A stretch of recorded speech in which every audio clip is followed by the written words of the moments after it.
لا ما عاد يرعبني ظلم يهددني لا شيء أخسره لا مهما يطول الدرب فالحق معه.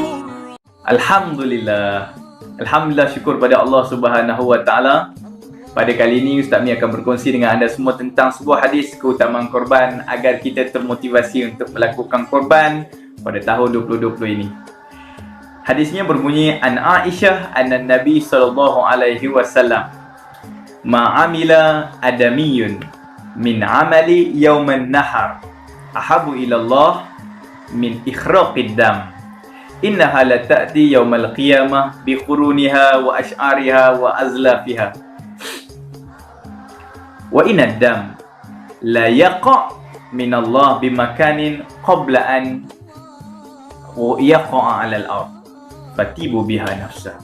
Allahu akbar. Hadis ni maksudnya ialah daripada Aisyah, anna Nabi sallallahu alaihi wasallam qala, Nabi Muhammad sallallahu alaihi wasallam telah bersabda. Kata dia, ma'amila adamiyun, tidak ada amalan anak Adam, min amali yauman nahar, pada hari raya korban. Tidak ada amalan yang dilakukan oleh anak Adam pada hari raya korban yang dicintai oleh Allah, yang paling disukai oleh Allah, min ikhraqid dam, selain daripada menumpahkan darah binatang korban. Allahu akbar. Nampak tak beza hari raya korban dengan hari raya Aidilfitri? Bezanya sangat besar. Sebab apa? Keutamaan dan kelebihan yang dilakukan pada hari raya korban ialah pada hari raya korban Allah Ta'ala suka untuk kita melakukan korban pada hari raya tersebut. Dan Nabi menyambung, innaha la ta'ti yaumal qiyamah, dan sesungguhnya binatang yang dikorbankan itu la ta'ti yaumal qiyamah, dia akan datang pada hari akhirat, bi quruniha wa ash'ariha wa azlafiha, dia akan datang dengan tanduk-tanduknya yang sempurna, dengan bulu-bulunya yang sempurna, dengan kuku-kukunya dengan yang sempurna. Dan Nabi menyambung lagi, Nabi mengatakan, wa inad dam, dan sesungguhnya darah itu la yaqa min Allah bimakanin, sebelum percikan darah itu terpercik jatuh ke bumi, Allah Ta'ala telah memberi redha kepada orang yang melakukan korban. Allahu akbar. Sebelum darah terpercik, elok sembelih, keluar darah, keluar je darah tu, sampai dah redha Allah kepada orang yang melakukan korban. Allah bahagianya.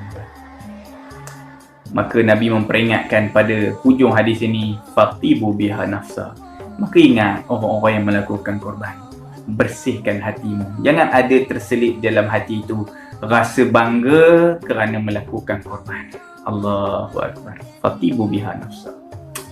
Daripada hadis ini, yang pertama, orang yang melakukan korban, terutamanya korban yang kita tak lama lagi nak lalui ni, yang melakukan korban ini, maka ingatlah bahawa korban ataupun ibadah korban adalah ibadah yang paling disukai oleh Allah Subhanahu Wa Taala pada hari raya korban.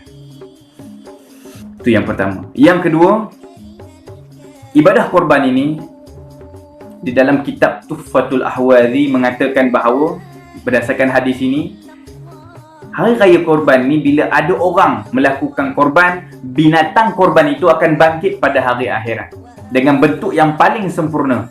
La ta'ti yaumal qiyamah bi quruniha, dengan tanduk-tanduknya yang sempurna, dengan bulu-bulunya, dengan kuku-kukunya. Apa tujuan dia datang tu? Dalam kitab Tuhfatul Ahwazi, dia datang itu sebagai tunggangan kita untuk melalui titian sirat. Allahu akbar. Yang semua kita tahu dalam sebuah hadis yang sahih mengatakan bahawa titian sirat itu ialah titian yang merentang daripada mahsyar, merentang di atas neraka jahanam untuk masuk ke dalam syurga Allah. Bagi mereka yang tidak berjaya akan masuk ke dalam neraka jahanam Allah.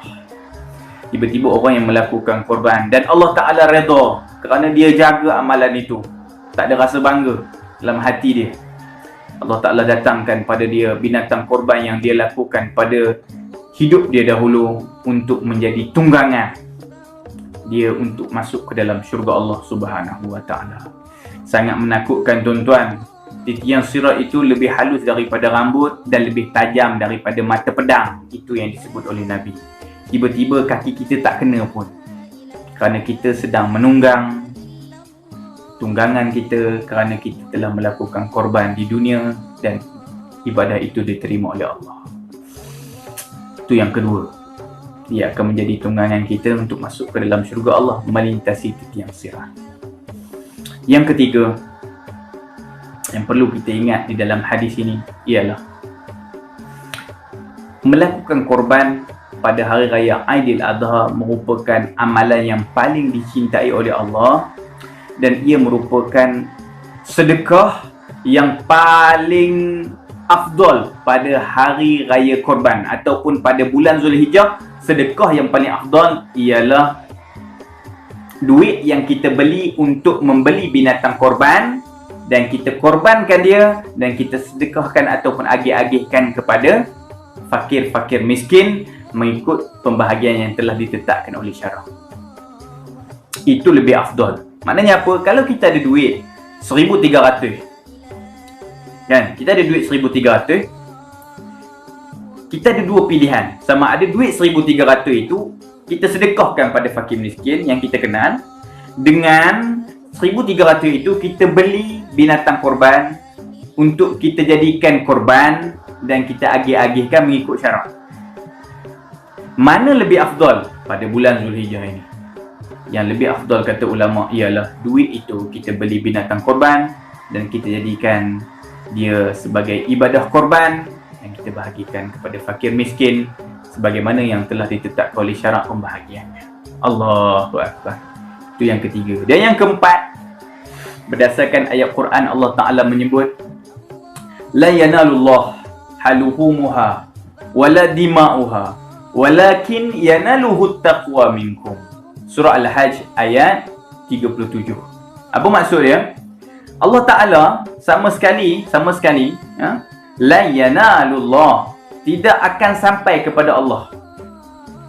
Korban yang kita buat, kan, daging itu la yanalullaha luhumuha, daging itu takkan sampai pada Allah. Buatlah, tapi daging itu tak sampai pada Allah. Kan? Wala dima'uha, dan darah yang tumpah itu takkan sampai pada Allah. Walakin yanaluhu taqwa minkum, tapi yang sampai pada Allah ialah takwa yang ada kepada orang yang melakukan korban. Sebab tu hadis tadi sebut apa? Fatibu biha nafsah. Allahu Akbar. Orang yang melakukan korban, tolong jaga hati kamu supaya tak ada rasa bangga dengan korban yang kamu lakukan. Aku tahu ni berkorban seekor, kamu korban berapa? Tak ada. Duit kamu ke mana? Datang rasa bangga dalam hati kerana korban yang kita lakukan. Kalau boleh jangan cakap lah. Kalau kita buat korban jangan cakap. Diam aja supaya kita punya amal itu lebih terjaga dan tidak terbatal. Sebab Allah Ta'ala nak tengok apa? Allah Ta'ala nak tengok takwa yang ada dalam hati kita. Kenapa kamu lakukan korban? Sebab Allah Ta'ala suruh. Kenapa kamu lakukan korban? Sebab Nabi suruh, Nabi galakkan. Dan Nabi semasa di Madinah 10 tahun, tiap-tiap tahun Nabi melakukan korban. Allah Ta'ala sendiri menyebut dalam surah Al-Kawthar, fasalli li rabbika wanhar. Lepas kamu solat saja, kamu lakukan korban. Itu arahan Allah. Jadi aku lakukan korban kerana Allah. Itu takwa. Yang itulah yang akan sampai pada Allah dan dinilai oleh Allah. Barulah kita dapat tunggangan di hari akhirat untuk melepasi titian sirat nanti. Allahu Akbar. Mudah-mudahan semua yang mendengar video Ustaz dapat manfaat daripada video ini.